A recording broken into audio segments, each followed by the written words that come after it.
What if a deal is not going the way you want it to go? I'm creating this video because I want to inspire those of you that have either gone through a failure or are afraid of failure in real estate. And maybe that is one of the things that's holding you back from going all in, from taking action, from moving things forward. So hopefully this video inspires you to move forward in your financial freedom, your real estate, and your co-living journey. In life and in real estate, it is not all sunshine and rainbows. I hate the gurus and I hate the coaches that just talk about this being all good. You've got to talk about your failures. Recently, I had a property management company blow up. It went from 200 doors to almost 450 doors. And along with that, I parted ways with one of my main ladies who ran that company. And man, I'll tell you, it has been a bumpy ride, right? Because managing co-living at scale is not always the easiest thing to do. It's the code that everybody in this space is trying to crack, including multiple 9-figure tech companies. So what if a deal is not going the way you want it to go? What if you lose a deal? What if you put due diligence money down and you lose it? What if you get a deal under contract and you can't secure the funds, or the bank? I had one bank tell me yesterday, hey, I'm not going to fund that deal. How do you deal with failure or bumps in the road on this real estate journey? And I'm here to bring you the 5 ways that I deal with this in my own life, in a way to hopefully inspire you to handle the things that you might be going through around real estate. But I want to share with you a distinction. One of my friends recently shared with me that changed my life. He said, Sam, did you know that there is a huge difference between communicated knowledge and revealed knowledge? Being a real estate coach, I thought, okay, I should probably know the difference. I said, tell me the difference between revealed knowledge and communicated knowledge. He goes, communicated knowledge is you just communicating to your students, or if you're the one learning, just receiving information. He goes, revealed knowledge is the type of knowledge, the depth you get when you take action and you do something and you mess up and you make a mistake. You get a knowledge that is so incredibly deep, it makes you a different person. He goes, communicated knowledge is great. We should all be learning and reading books and going to seminars and joining masterminds. But revealed knowledge is the way for it to go deep in your soul. And I thought, that's so true. And so if you are going through a bumpy road in real estate or in life right now, in any area of your life, I want you to recognize that congratulations, because that means you took some action. And if you took some action, you're on the path to revealed knowledge, even if it doesn't go perfectly for you. That's number 1. Number 2, you can always cry. When you go through a failure, you go through a difficult time in life, in real estate or in life, it's okay to actually cry. There's actually a lot of research and benefits. I know this might sound crazy coming on a real estate YouTube channel, but there's actually a lot of benefits in restoring your mood and improving endorphins, creating endorphins in your body. It's an emotional release. There's actually even a detoxification process. And so as you're going through life, don't hold that back. I'm saying that to all the big, strong guys out there that, we were raised, it's not okay to cry. But sometimes, especially if you're the leader in your family, male or female, but if you're the leader in your family and you're responsible for creating income, you invest in real estate and something doesn't go perfectly well. I know for me, I want it all to be perfect. Then sometimes you feel the weight of that. It's okay to release the weight of that. And that brings me directly to my 3rd step, which is ask for help. I was talking to one of my mentors the other day and she said, Sam, this sounds like a very important thing to you. The thing that I was sharing with her, she says, how many people have you asked for help? And I thought, honestly, I've not asked for help nearly as much as I should. And then I got a little deeper with it. She asked me some more questions and I said, what's interesting about when I ask for help? I usually ask for help from people that are behind me in the journey. They're not as far along in the real estate, wealth building, financial journey as me. This was my aha moment. I said, I need to ask for help from people who are ahead of me. And it's a little bit more vulnerable to call up someone that I really respect and admire. And who knows, they may not even take my call. That's a little bit more vulnerable to be able to do, but that's who I want to be able to call. That's the person or people that probably, frankly, have the answers for me. And so are you asking people questions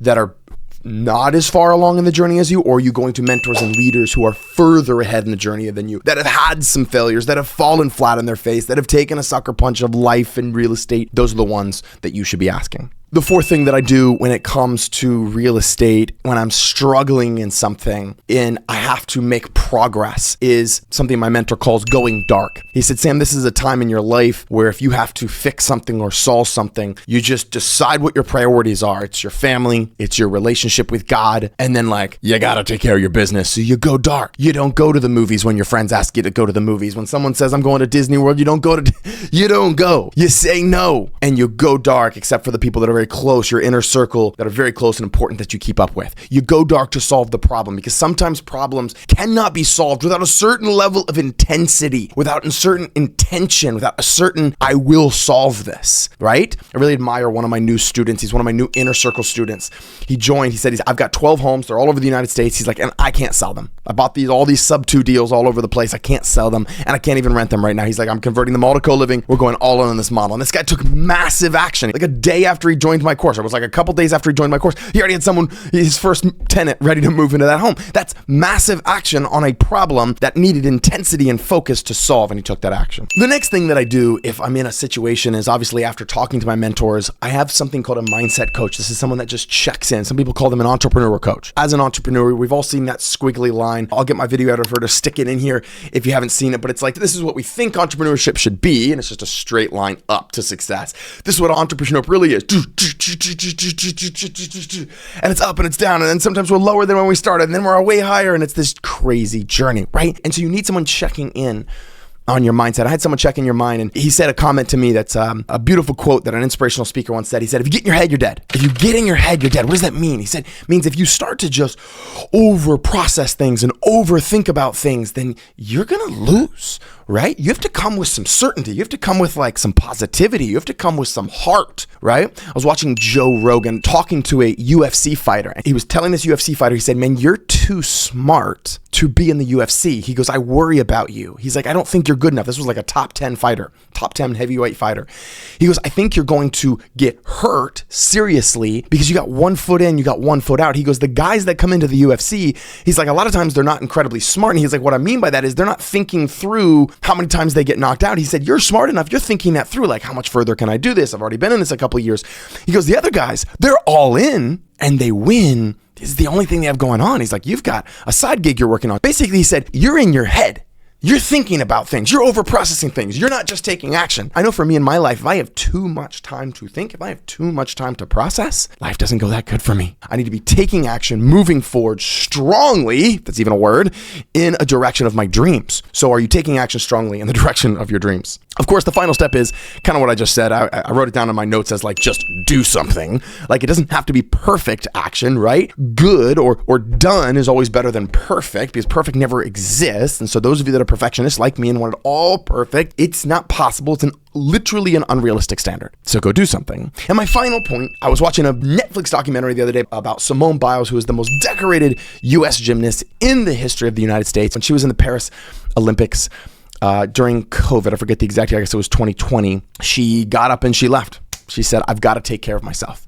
I've pushed myself so hard. Now she was in her head, and I've pushed myself so hard, and I have to take care of my own mental, physical, emotional health. And in America, we don't do the best job at going into nature and going for walks and connecting with community. We're a little bit more isolated, and more so after COVID happened. And so it's really important for me that you do things that I love. It's important I play tennis. It's important I play soccer. It's important I do all these other things in addition to rocketing towards my dreams of financial freedom. So these are some ways that I deal with failure. I just wanted to film this. I was thinking about this last night. You know, this time in my life has been a challenging time personally, very challenging time personally. It's been a challenging time in business, and sometimes those things come together and they create the perfect storm. But it's important that you stay connected to the people that you love, that connected to the people that love you, and you continue to take action towards your goals. If you stay out of your head and you move forward, financial freedom is within your reach. You don't have to be the best business person or the best real estate person in the world to reach financial freedom. And that's what's beautiful about the CoLiving model. You can do it with a few houses. You can do it with 2 to 3 to 4 to 5 houses, right? If they're the correct houses and they're done right and you keep your expenses low, right? I'm not saying this is a get rich quick scheme. That's not what this is about. I hope you'll join me on a 5-day challenge where we teach you